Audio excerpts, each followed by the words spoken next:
time to maximize profitability and cash flow.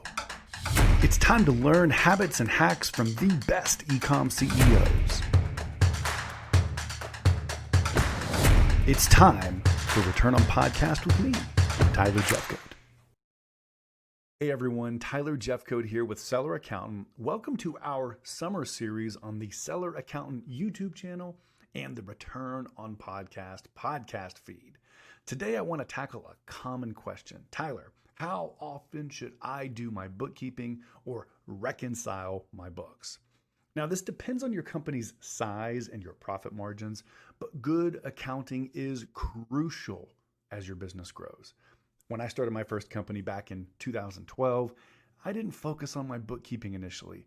The same happened in 2018 when I founded Seller Accountant, which is a bookkeeping firm.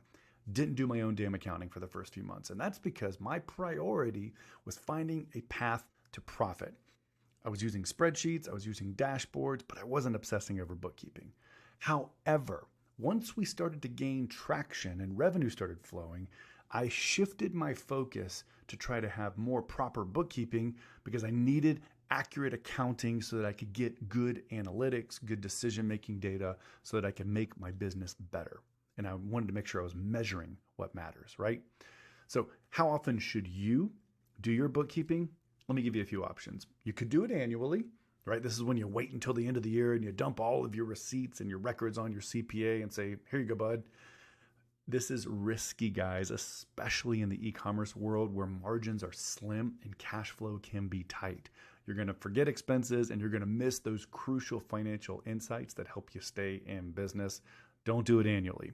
Now, you could choose to do it quarterly, and this is, I guess, a little bit better and might be acceptable for really small sellers who are starting to get revenue but don't have a lot of energy. They're kind of a one-man shop. Maybe you do it quarterly, but you kind of do every month, but you just batch it and do all the work quarterly. That's fine, but it's not ideal for most sellers. Monthly is my preferred option. Think about how many of your loan statements and bank statements, or you might receive a monthly invoice from FedEx for all of the shipping you've done during the month.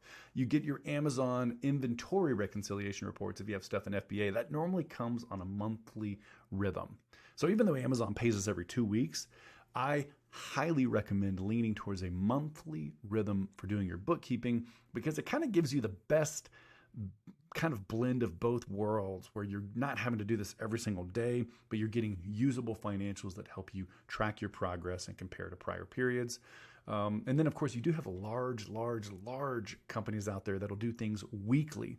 Now, it's okay to do weekly tasks, but trying to reconcile your books every week or somehow every day is kind of a waste of time, to be honest with you. And so I wouldn't recommend doing that. So monthly bookkeeping is the winner. It is optimal for almost every seller that's less than 50 million per year in revenue.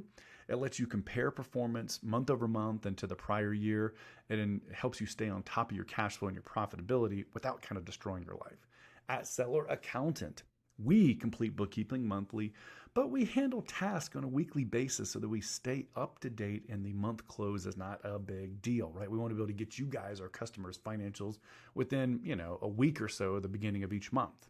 I hope that this short video clarifies the right rhythm for doing bookkeeping, allowing you to focus on growing your business, improving your profitability, launching better products, and not obsessing over bookkeeping. I don't want it to consume your life, right? So thanks for tuning in. We'll be back next week with more content. Cheers.